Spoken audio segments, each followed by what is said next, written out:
হায় হায় হায়, এখন আমি আর কি নিয়ে বাঁচবো? মোটে একটা বিঘে জমি ছিল, তাও ব্যাপারী মশাই দখল করে নিল। হায়, এখন আমার পরিবার কি খেয়ে বাঁচবে?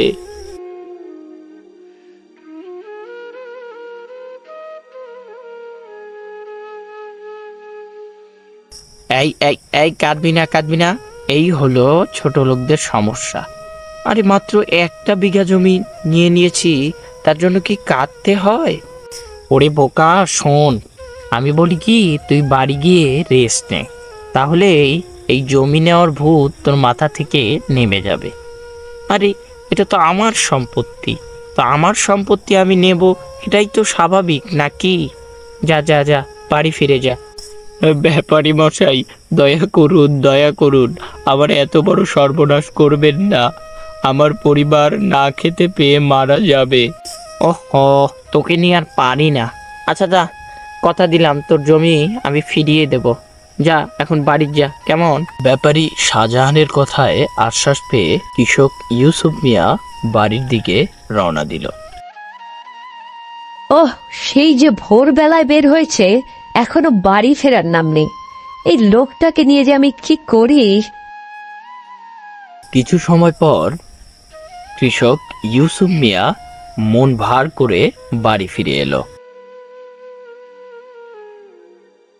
এই যে মহারাজ এসেছেন, তা এতক্ষণ কি উদ্ধার করে এলে শুনি, যার জন্য সকালে বের হয়ে তোমার এখন ফিরতে হলো? সব সব শেষ হয়ে গেল গিন্নি। বেঁচে থাকার মতো আর কিছুই যে রইলো না। কি নিয়ে বেঁচে থাকবে আর? ওমা, সে কি কথা? কি হয়েছে গো? তোমাকে আসার পর থেকেই দেখছি মন ভার করে আছো। কি হয়েছে বলো না। কি আর বলবো গিন্নি, পঞ্চায়েতের ওই জমিটা শাহজাহান ব্যাপারী দখল করে নিয়েছে। এখন পেটেও অন্ন জোটানোর মতো কিছুই আর অবশিষ্ট নেই। কিছুদিন পর না খেতে পেয়ে মারা যেতে হবে। ওমা, সে কি কথা? ওই 1 বিঘা জমি তো আমাদের ছিল গো, এবার কি করে পেটে অন্ন জুটাবে? হায় হায়, এই সর্বনাশ হয়ে গেল রে। সেটাই তো বলছি গিন্নি, এখন 2 বেলা খাবার পাবো কিনা সেটা নিয়ে টেনশন করছি।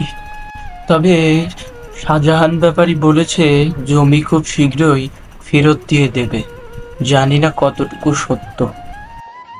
আমি বলি কি, চলো আমরা দুজন একবার শাহজাহান ব্যাপারীর বাড়িতে যাই, দেখি উনি কি বলেন। বলছো?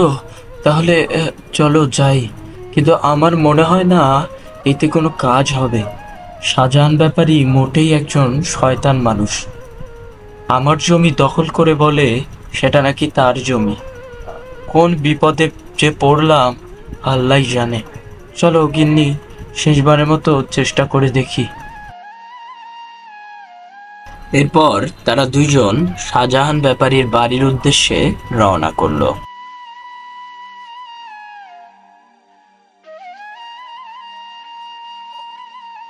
বেশ কিছুক্ষণ হাঁটার পর তারা শাহজাহান ব্যাপারীর বাড়িতে চলে এলো।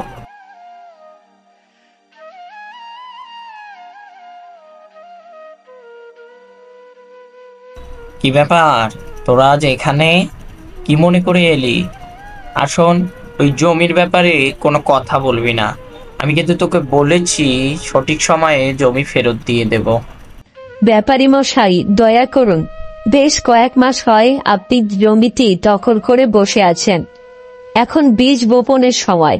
এখন বীজ বপন না করলে গম হবে না তো, আর গম না হলে আমরা না খেতে পেয়ে মারা যাব। ব্যাপারী মশাই, দয়া করুন আমাদের উপর। এই এই এই, তুই কি বললি? আমি তোদের জমি দখল করে বসে আছি? জানিস দখল কারা করে?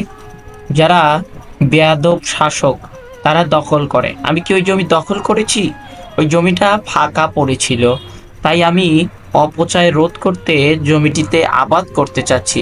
আর তুই বলছিস আমি কিনা জমিটি দখল করে নিয়েছি? দেখ দেখ, উল্টাপাল্টা কথা বললে কিন্তু কোনোদিনও ওই জমি আমি ফেরত দেব না বলে দিলাম।